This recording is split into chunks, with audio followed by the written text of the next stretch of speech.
जगन्नाथ मंदिर का सबसे बड़ा रहस्य श्री कृष्ण के हृदय से कैसे हुई जगन्नाथ मंदिर की स्थापना। हरे कृष्ण मित्रों, आज मैं आपको एक ऐसी कथा सुनाने जा रहा हूँ जिसे सुनकर शायद आप भगवान जगन्नाथ के प्रति और भी अधिक श्रद्धा और प्रेम से देखने लगे।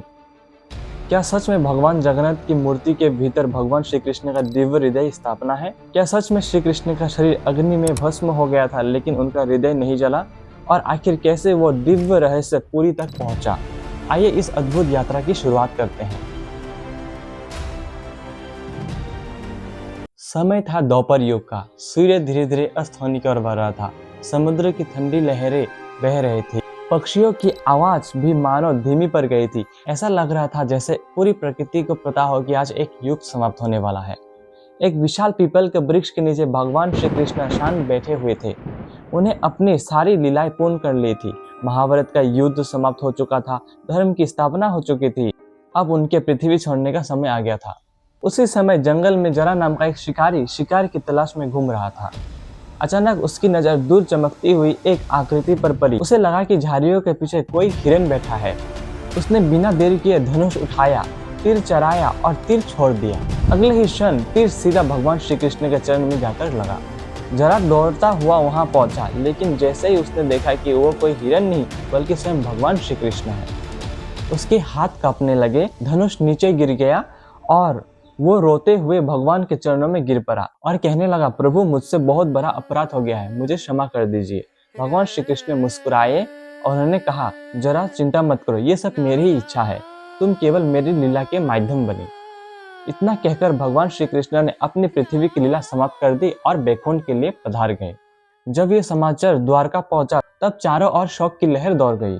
वैदिक विधान से भगवान श्री कृष्ण का अंतिम संस्कार किया गया। अग्नि प्रज्वलित हुई। धीरे धीरे उनका दिव्य शरीर अग्नि में विलीन होने लगा।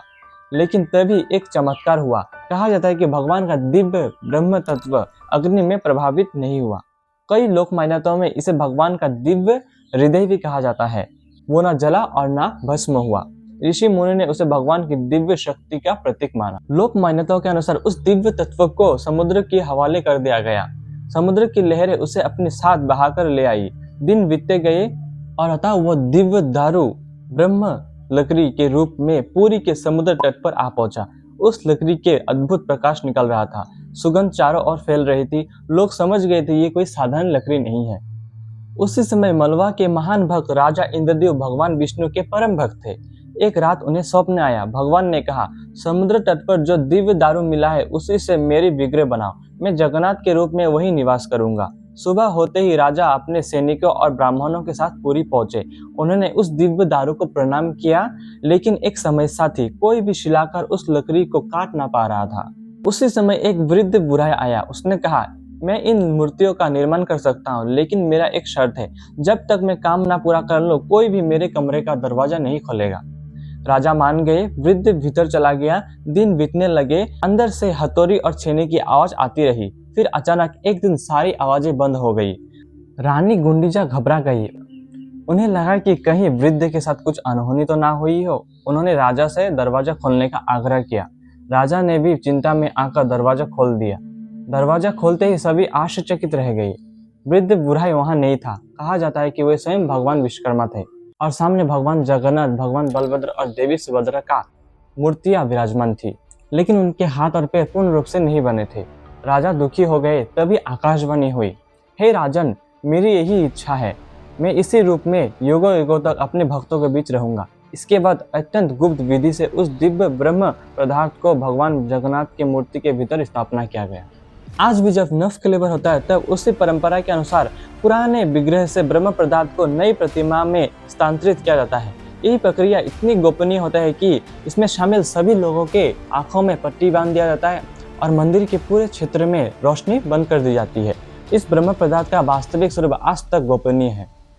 यही रहस्य भगवान जगन्नाथ जी को दुनिया के सबसे बड़ी रहस्यमयी मूर्तियों में एक माना जाता है।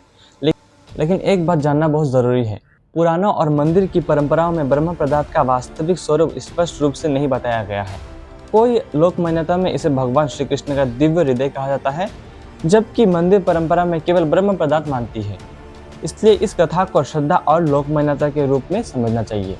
अगर आपको भगवान जगन्नाथ की ये अद्भुत कथा पसंद आई हो तो वीडियो को लाइक करें, शेयर करें और चैनल को सब्सक्राइब करें और अपने परिवार के साथ इस कहानी को देखकर और कहकर साझा करें ताकि उन्हें भी इस रहस्य के बारे में पता चले। और कमेंट में एक बार प्रेम से जय जगन्नाथ जरूर लिखें। मिलते हैं नई और वीडियो में, तब तक के लिए हरे कृष्ण।